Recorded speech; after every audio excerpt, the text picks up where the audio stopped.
जय हिंद दोस्तों, Sandeep tricky math special YouTube channel में आप सभी का स्वागत है। बिहार पुलिस मद निषेध के लिए यह प्रैक्टिस सेट नंबर 31 है। इससे पहले हम लोग प्रैक्टिस सेट 1 से 30 तक कवर कर चुके थे। उसे अगर आप नहीं देखे होंगे तो उसे आप जरूर ही देख लीजिएगा। डेली जो यह प्रैक्टिस सेट होती है यह शाम 7 बजे होती है, तो आप जो है अधिक से अधिक लाइव में जुड़ने का प्रयास कीजिएगा। तो चलिए दोस्तों, इस सेशन को स्टार्ट करते हैं और देखते हैं बारी बारी से प्रश्न को। और यहाँ पे प्रश्न आप देख रहे होंगे, हम लोग के सेट 30 में हम लोग कवर किए थे 1 से 30 तक प्रश्न को। तो हम लोग इस सेशन में देखेंगे 31वां प्रश्न से। तो यहाँ पे प्रश्न है कि ग्लोब पर दो स्थानों के बीच की न्यूनतम दूरी होती है। तो यहाँ पे बताना है कि जो ग्लोब होता है या इस प्रकार से आप स्कूलों में देखते होंगे या कहीं भी देखते होंगे तो ग्लोब होता है, ठीक, वो गोलाकार होता है और उसके बताना है कि ग्लोब पर दोनों स्थानों के बीच की न्यूनतम दूरी होती है। तो जो न्यूनतम दूरी होती है वह प्रधान देशांतर पर होती है, यानी कि जो सी ऑप्शन है इस प्रश्न का राइट आंसर हो जाएगा ऑप्शन नंबर सी। और यहाँ पे प्रश्न है कि गोलाकुंड कहाँ अवस्थित है। तो यहाँ बताने कि गोलाकुंड जो है यह जो अवस्थित है यह हैदराबाद में स्थित है, यानी कि जो बी ऑप्शन है इस प्रश्न का राइट आंसर हो जाएगा ऑप्शन नंबर बी। आप जो है आंसर टाइप करते चलेगा दोस्तों।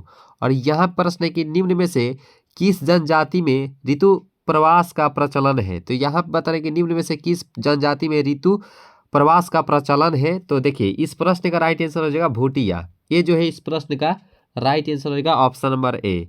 और यहाँ पर ये प्रश्न है कि सम्राट अशोक पर कलिंग युद्ध के प्रभाव को निम्न पर देखा जा सकता है। तो यहाँ पे इस प्रश्न का राइट आंसर क्या होना चाहिए कि सम्राट अशोक पर कलिंग युद्ध के प्रभाव को निम्न पर देखा जा सकता है। तो यह चट्टान उल्लेख पर, यानी कि जो ऑप्शन नंबर जो बी ऑप्शन है इस प्रश्न का सही आंसर हो जाएगा ऑप्शन नंबर बी दोस्तों। और यहाँ पे प्रश्न है कि लोकसभा के प्रथम अध्यक्ष कौन थे।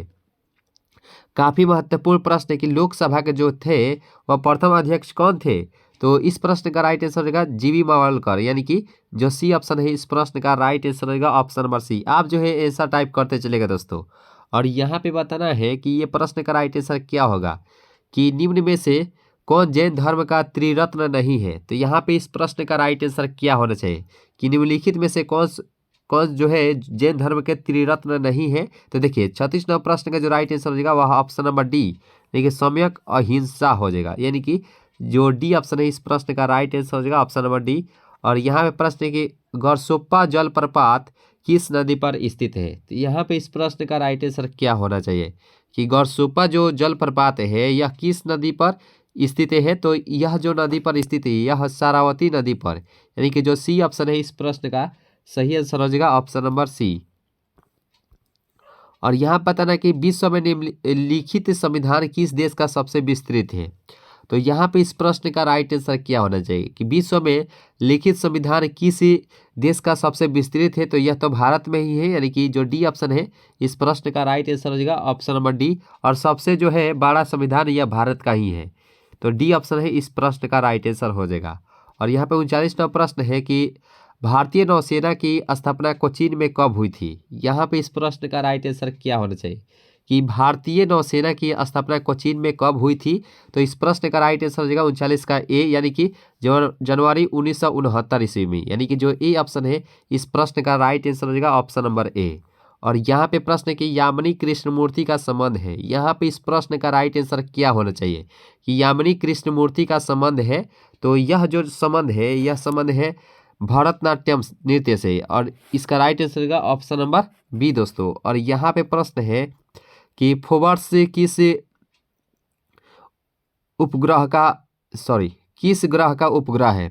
जो फोबर्स है या किस ग्रह का उपग्रह है। तो इस प्रश्न का जो राइट आंसर हो जाएगा 41 का वह हो जाएगा ऑप्शन बी, ए जो है इस प्रश्न का राइट आंसर मंगल ग्रह का फबोस और डिमोस जो होता है यह इसका उपग्रह होता है। दो ही उपग्रह होता है मंगल ग्रह का, था फबोस और डिबोर्स। तो इस प्रश्न का राइट आंसर होगा ऑप्शन नंबर ए। पृथ्वी का कौन सा होता है उपग्रह, तो वो चंद्रमा होता है, याद रखिएगा। और यहाँ पे प्रश्न है कि उड़ी जल विद्युत परियोजना किस राज्य में स्थित है। यहाँ पे इस प्रश्न का राइट आंसर क्या होना चाहिए कि उड़ी जल विद्युत परियोजना किस राज्य में स्थित है। तो देखिए इस प्रश्न का राइट आंसर हो जाएगा जम्मू कश्मीर, यानी कि जो सी ऑप्शन है इस प्रश्न का राइट आंसर हो जाएगा ऑप्शन नंबर सी। और यहाँ पे प्रश्न है कि लोसांग का उत्सव है जो मनाया जाता है। लोसांग का उत्सव कहाँ मनाया जाता है, इस प्रश्न का राइट आंसर क्या होगा? तो 43 नंबर प्रश्न का राइट आंसर हो जाएगा ऑप्शन नंबर।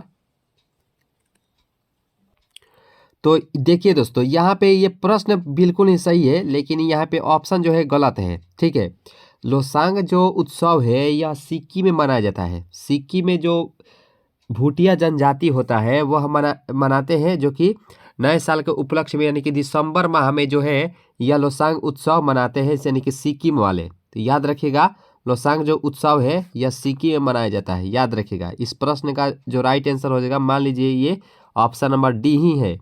ठीक है, ताइवान यहाँ पे इसका राइट आंसर हो जाएगा ऑप्शन नंबर, मान लीजिए ये तो ऑप्शन तो है ही नहीं। तो सिक्किम में मनाया जाता है लोसांग उत्सव दोस्तों, याद रखिएगा। और यहाँ पे प्रश्न है कि कबड्डी टीम में कितने खिलाड़ी होते हैं? इस प्रश्न का राइट आंसर क्या होना चाहिए कि कबड्डी टीम में कितने खिलाड़ी होती है? तो इस प्रश्न का जो राइट आंसर हो जाएगा वह 7 होते हैं, यानी कि जो ए ऑप्शन है इस प्रश्न का राइट आंसर हो जाएगा ऑप्शन नंबर ए। और यहाँ 11 किस में होते हैं? तो 11 होते हैं क्रिकेट में या फुटबॉल में, याद रखिएगा। और यहाँ पे प्रश्न है कि पुलित्जर पुरस्कार किस क्षेत्र में दिया जाता है? काफ़ी महत्वपूर्ण ये प्रश्न है कि पुलित्जर पुरस्कार किस क्षेत्र में दिया जाता है? तो यह जो क्षेत्र है यह पत्रकारिता में दिया जाता है। इस प्रश्न का राइट आंसर हो जाएगा ऑप्शन नंबर बी दोस्तों। और सेशन अगर अच्छी लग रही हो तो लाइक जरूर कीजिएगा दोस्तों, और चैनल पर नए जुड़े हो तो जरूर ही सब्सक्राइब कर लीजिएगा। और यहाँ पे प्रश्न है, निम्न में से किस समाचार पत्र से सबसे अधिक संस्करण प्रकाशित होते हैं? इस प्रश्न का राइट आंसर क्या होना चाहिए कि निम्न में से किस समाचार पत्र से सबसे अधिक संस्करण प्रकाशित होते हैं? तो देखिए 46 नंबर प्रश्न का राइट आंसर है इंडियन एक्सप्रेस, यानी कि जो बी ऑप्शन है इस प्रश्न का राइट आंसर हो जाएगा ऑप्शन नंबर बी। अब विश्व पर्यटन दिवस किस तिथि को मनाया जाता है? यहाँ पे इस प्रश्न का राइट आंसर क्या होना चाहिए कि विश्व पर्यटन दिवस किस तिथि को मनाया जाता है? तो इस प्रश्न का जो सही आंसर हो जाएगा यह ऑप्शन नंबर डी के साथ जाएंगे, यानी कि 27 दिसंबर को विश्व पर्यटन दिवस मनाया जाता है, और 5 जून को पर्यावरण दिवस मनाया जाता है, इन्वायरमेंट डे। और 11 जुलाई को जो मनाया जाता है वह पॉपुलेशन डे यानी कि जनसंख्या दिवस मनाया जाता है, याद रखिएगा। तो इस प्रश्न का राइट आंसर हो जाएगा ऑप्शन नंबर डी। और यहाँ पे 48 नंबर प्रश्न है कि उग्रवादी क्रांतिकारियों की प्रथम बृहत स्तरीय कार्रवाई बड़ा डकैती किससे संबंध रखता है? तो इस प्रश्न का जो राइट आंसर हो जाएगा यह पूर्वी बंगाल से, यानी कि जो बी ऑप्शन है इस प्रश्न का राइट आंसर हो जाएगा। और महात्मा गांधी जल विद्युत उत्पादन प्लांट कहाँ स्थित है? इस प्रश्न का राइट आंसर क्या होना चाहिए दोस्तों कि महात्मा गांधी विद्युत उत्पादन प्लांट कहाँ स्थित है? तो इस प्रश्न का जो राइट आंसर हो जाएगा वह है जोग प्रपात, यानी कि इस प्रश्न का राइट आंसर हो जाएगा, तो ये जो है इस प्रश्न का राइट आंसर हो जाएगा। और यहाँ पे प्रश्न है कि मशहूर यूरोपीय यात्री बर्नियर पेशा से क्या था? इस प्रश्न का राइट आंसर क्या होगा कि मशहूर यूरोपीय यात्री बर्नियर पेशा से क्या था? तो इस प्रश्न का राइट आंसर हो जाएगा ऑप्शन नंबर सी, यानी कि चिकित्सक था एक प्रकार के, जो सी ऑप्शन है इस प्रश्न का राइट आंसर हो जाएगा। और यहाँ पे प्रश्न है कि कुतुब मीनार का निर्माण कार्य पूरा करवाने का श्रेय किसे दिया जाता है? इस प्रश्न का राइट आंसर क्या होना चाहिए कि कुतुब मीनार का निर्माण कार्य पूरा करवाने का श्रेय किसे दिया जाता है? तो देखिए 51 प्रश्न का राइट आंसर इल्तुतमिश को, इस प्रश्न का राइट आंसर होगा ऑप्शन नंबर बी। और यहाँ पे प्रश्न है कि मयूर सिंहासन पर बैठने वाला अंतिम मुगल शासक कौन था? तो यहाँ पे इस प्रश्न का राइट आंसर क्या होगा कि मयूर सिंहासन पर बैठने वाला अंतिम मुगल जो शासक था वह कौन था? तो वह था मोहम्मद शाह। इसका राइट आंसर होगा ऑप्शन नंबर डी दोस्तों। और यहाँ पे प्रश्न है कि जहांगीर की मृत्यु होने पर शाहजहां को गद्दी प्राप्त करने में अधिक बाधक कौन था? तो इस प्रश्न का राइट आंसर क्या होना चाहिए कि जहांगीर की मृत्यु होने पर शाहजहां की गद्दी प्राप्त करने में अधिक बाधक कौन था? तो इस प्रश्न का जो राइट आंसर होगा 53 का वह हो जाएगा सी, यानी कि शहरयार, यानी कि जो सी ऑप्शन है इस प्रश्न का राइट आंसर होगा ऑप्शन नंबर सी। और 54 प्रश्न की चालुक्यों की राजधानी कहाँ थी? ये प्रश्न उत्तर काफी महत्वपूर्ण है कि चालुक्यों की राजधानी कहाँ थी? तो देखिए वह तापी थी, इस प्रश्न का राइट आंसर होगा ऑप्शन नंबर ए। और 55वां प्रश्न है कि भारत में दशमलव प्रणाली का आविष्कार किस काल में हुआ है? तो देखिए इस प्रश्न का राइट आंसर क्या होना चाहिए कि भारत में दशमलव प्रणाली का आविष्कार किस काल में हुआ? तो इस प्रश्न का राइट आंसर हो जाएगा गुप्त काल में हुआ था, यानी कि जो ए ऑप्शन है इस प्रश्न का राइट आंसर हो जाएगा ऑप्शन नंबर ए। 56वां प्रश्न आप देख रहे होंगे स्क्रीन पर, जो कि काफ़ी महत्वपूर्ण है कि किस संवैधानिक संशोधन में मूलभूत अधिकारों के ऊपर निदेशक सिद्धांत का आधिपत्य दिया। इस प्रश्न का राइट आंसर क्या होना चाहिए कि किस संवैधानिक संशोधन में ने मूलभूत अधिकारों के ऊपर निदेशक सिद्धांत का आधिपत्य दिया। तो इस प्रश्न का राइट आंसर होगा 42वां संविधान संशोधन। इसे मिनी कॉन्स्टिट्यूशन के नाम से जाना जाता है, यानी कि लघु संविधान के नाम से भी जाना जाता है 42वां संविधान संशोधन को।